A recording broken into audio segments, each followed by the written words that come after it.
Hey, if you're a new player, glad you clicked on this, and welcome to Eternal Return. There was a big celebrity streamer tournament yesterday, and when I say celebrity, I mean a bunch of League of Legends and other variety streamers joined in the Eternal Return community for a fun charity tournament. And some of these streamers were like Amaru, Captain Flowers, Zara Avali, and I'm glad to have you if you've came from those streamers. One major thing that I gotta let you know is Eternal Return is a big game of information, and if you don't have some of that information, the game's not as fun to play.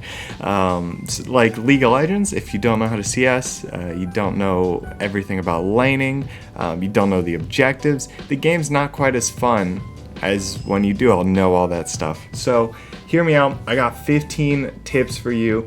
Hopefully this will kind of get you on a good foot forward starting Eternal Return, and I hope you enjoy the video and the game. So let's get into it. Alright, so tip number one is just getting your build online, getting your weapon ready. You don't do any damage without your weapon, so make sure to prioritize this first thing in the game. Alright, tip number two, it's going to be run your route efficiently.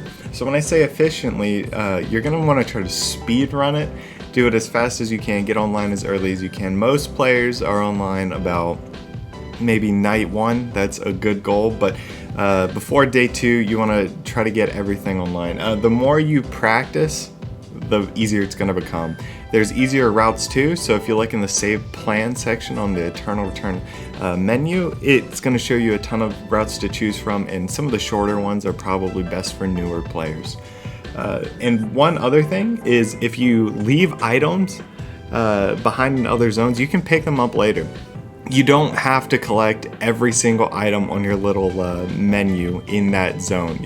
Just the more you run it, the more you're gonna get comfortable and know what you can leave behind, what you definitely need from this zone.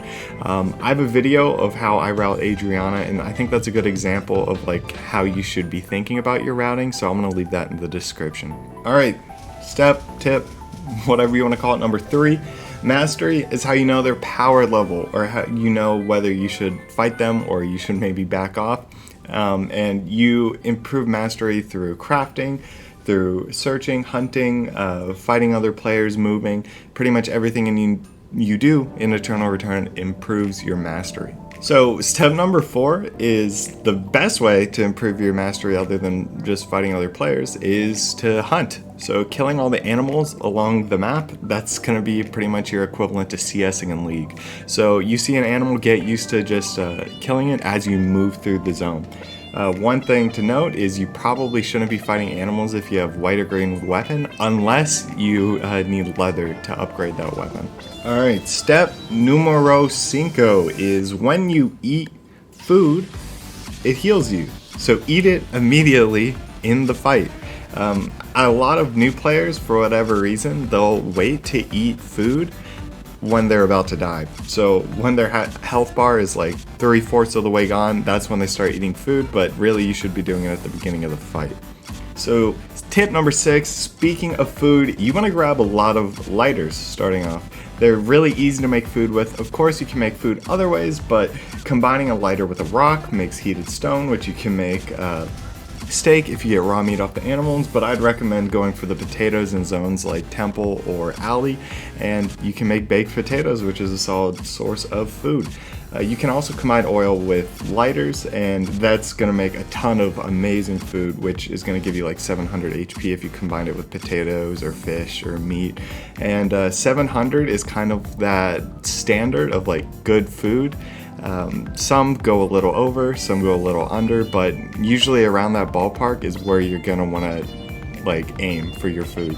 One more note for food is you can find food in the blue boxes. Most of the time they either have food or rare materials, but 99% of the time if you're looking for food, go for the blue boxes.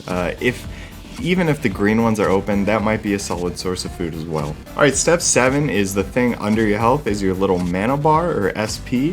And to refill this, you're gonna get drinks. Drinks are pretty easy to come by. Areas like hotel or even areas like beach are going to have some solid drink options. When you combine your base water that you get at the start of the game with honey, that's a really good option to refill your SP. But yeah, some characters are more mana dependent than others. With Adriana, personally, I never craft SP items, but when I play something like Emma or Xiukai, I'm super SP reliant and I'm crafting those 24/7. Tip 8 is boxes, boxes, boxes. What are inside these boxes? The green and the blue, probably gonna have food of some kind.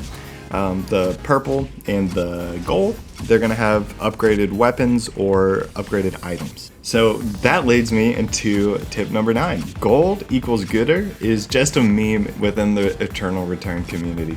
So this doesn't actually mean equip every gold item that you see. Some items work well with certain characters, so make sure you're pretty picky. Depending on the character you play, you're going to be upgrading and transitioning into different items. And transitioning is a good way to scale throughout the game, and getting better items is going to help you win in that 1v1 at the end. I'm going to leave a guide or a little spreadsheet in the description showing what characters typically transition into. So that is something that I find really helpful every time I'm learning a new character, so take a look at that. So just like there's a dragon in League of Legends, there's also objectives in Eternal Return, but there's quite a few actually. So the first major objective is going to be the Tree of Life. It's going to be in Hotel and Cemetery after night 1. And these are pretty heavily contested about characters that are online super early in the game. After that, Alpha is going to spawn in Alley, Uptown, or Factory, and that's going to drop a Mithril.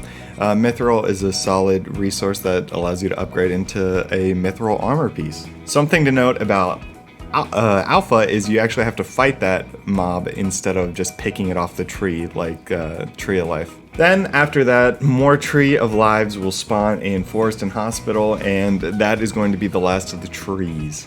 And just to note, throughout all this, meteors are going to be falling. You can combine meteors with these Tree of Lives, and you can create forced cores. Then after the trees, around like 1040, Omega is going to spawn in Alley, Uptown, or Factory.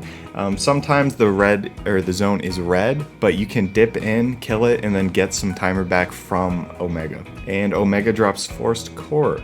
Personally, my favorite objective, Wicca Line, is going to be spawning at around 1306. It spawns in Avenue, but if Avenue is closed, any area touching the research center, so like Forest or Cemetery, it's going to rotate around and go into one of those areas. If they're all closed, it's just going to wander to the closest area. Wicca Line drops a big old bag of blood, which is a rare resource, which personally I'll make Queen of Hearts with Adriana, but other items like Prominence are available. Along with that bag of blood, it's going to drop another resource like maybe a Tree of Life and then some medkits. And that is not all. Wicca Line also gives you a sick buff. So what this buff does is it applies true damage bleed to all your attacks. So characters like Adri it works super well with. A few things to note on all of these objectives is the big ones are going to give like a 1-minute warning before they're going to drop. I'm constantly pressing tab where you can see all the objectives that are coming, and objectives that move around like Omega Alpha, they're going to show where they're spawning in that tab. Alright, so that was a long one, but tip number 11 is pretty simple. Vision is super hype. Vision is definitely underrated. What you can do with Vision is you can make wards like League of Legends, you combine cameras and binoculars, and pretty much make these little 3 stacks of cams that you can stack around in bushes. These can be destroyed and they run out after a certain amount of time. The most consistent way to get Vision is just keep hitting the console. Every zone has a little console. You hit that and it's going to give you vision of that area.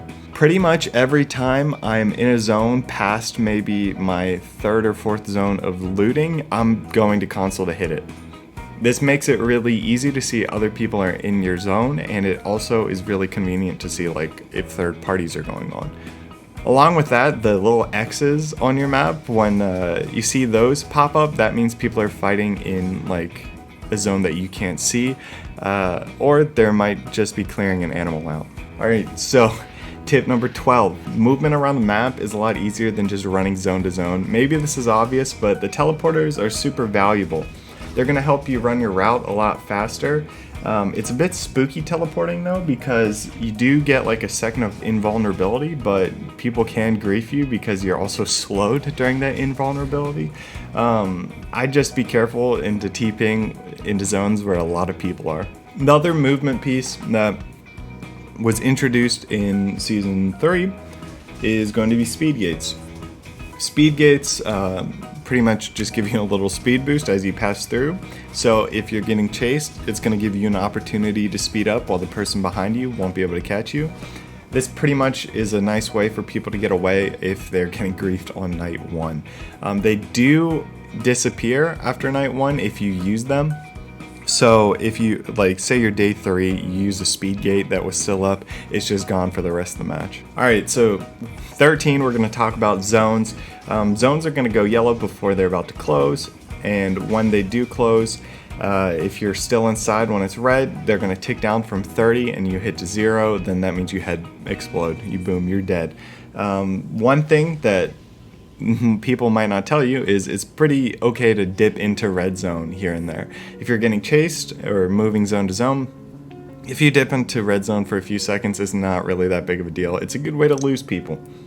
Also, you can dip into red zone for objectives. I know sometimes tree will spawn in a red zone, or maybe a meteor's in a red zone that you really need.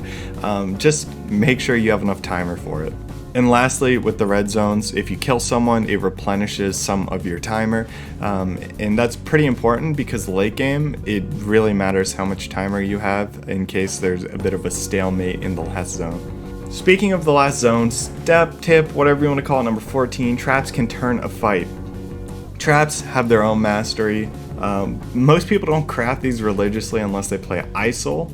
But especially in the late game, where you know you're trying to like siege a zone, traps can really make the difference. If you're really struggling with traps, craft cams. If you craft these, put these down, it then gives you the opportunity to kill the traps, or it just reveals them and then you know where not to step.